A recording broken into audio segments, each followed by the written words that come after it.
ನಮಸ್ಕಾರ ವೀಕ್ಷಕರೇ, ನಾನು ನಿಮ್ಮ ಜ್ಯೋತಿಷ ವಾಸ್ತುವಾಚಾರ್ಯ ಮಂಜುನಾಥ್ ಗುರುಜಿ. ವೀಕ್ಷಕರೇ, ಇವತ್ತಿನ ಒಂದು ವಾಸ್ತು ಟಿಪ್ ಇದಾಗಿದೆ.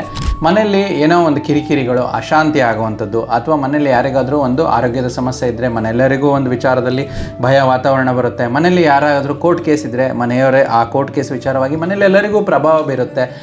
ಮನೇಲಿ ಏನಾದರೂ ಆರ್ಗ್ಯುಮೆಂಟ್ಸ್ ಇದ್ದರೆ ಆ ಮನೆಯಲ್ಲಿ ಅಶಾಂತಿ ನೆಲೆಸುತ್ತೆ. ಇದರಿಂದ ಏನಾಗುತ್ತೆ, ಮನೆಯಲ್ಲಿ ರಾಹುವಿನ ಪ್ರವೇಶವಾಗಿದೆ ಅಂತಲೇ ಅರ್ಥ ಮಾಡ್ಕೋಬೇಕು. ಅಂದರೆ ರಾಹು ಗ್ರಹ ಸ್ವಲ್ಪ ಇಂಬ್ಯಾಲೆನ್ಸ್ ಆದಾಗ ಒಂದು ವಾಸ್ತುವಿನಲ್ಲಿ ದೋಷ ಉತ್ಪತ್ತಿ ಆಗುವಂಥದ್ದು. ಇದಕ್ಕೆ ಪರಿಹಾರ ಅಂತ ನೋಡಿದಾಗ ನಾವು ಮುಖ್ಯವಾಗಿ ಮನೆಯ ವಿಚಾರದಲ್ಲಿ ನಿಮ್ಮ ಒಂದು ಸೋಮವಾರದಂದು ಒಂದು 4 ತುಂಬಿದ ಒಂದು ತೆಂಗಿನಕಾಯಿಯನ್ನು ತೊಗೊಂಡು ಬನ್ನಿ. ಒಂದು ಕಾಯಿನ ತೊಗೊಂಡು ಬಂದು ಒಂದು ಕೆಂಪು ವಸ್ತ್ರ, ಒಂದು ನೀವು ಬ್ಲೌಸ್ ಪೀಸ್ ತೊಗೊಳ್ಳಿ ಅಥವಾ ಇದು ಮಾಡಿ 4 ಬ್ಲೌಸ್ ಪೀಸು, 4 ತೆಂಗಿನಕಾಯಿ ಮತ್ತು ದಾರದ ಉಂಡೆ, ಹಳದಿ ಅಥವಾ ಒಂದು ಕೇಸರಿ ದಾರದ ಉಂಡೆನ ತೊಗೊಂಬನ್ನಿ.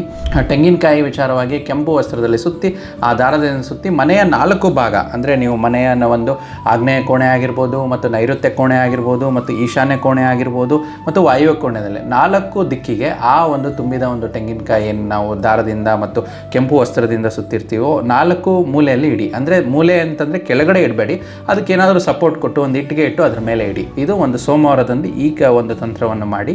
ಮತ್ತು ಅದು ಆದ 8 ದಿನ ನಂತರ ಈ ಒಂದು ತಂತ್ರದ ಭಾಗವಾಗಿ ಆ ಒಂದು ತುಂಬಿದ ತೆಂಗು ಏನಿರುತ್ತೋ ಎಲ್ಲೆಲ್ಲಿ ಇಟ್ಟಿರ್ತೀರೋ ಅದನ್ನು ಹರಿಯೋ ನೀರಿನಲ್ಲಿ ಬಿಟ್ಟುಬಿಡಿ, ಅಥವಾ ಯಾವುದರ ಒಂದು ಗಿಡದ ಕೆಳಗಡೆ ಇಡಿ.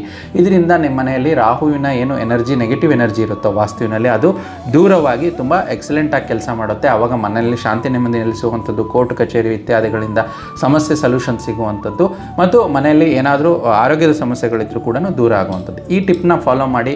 ಈ ಒಂದು ವಾಸ್ತು ಟಿಪ್ಪಿನಿಂದ ನಿಮಗೆಲ್ಲರಿಗೂ ಒಳ್ಳೆಯದಾಗಲಿ. ಶುಭವಾಗಲಿ.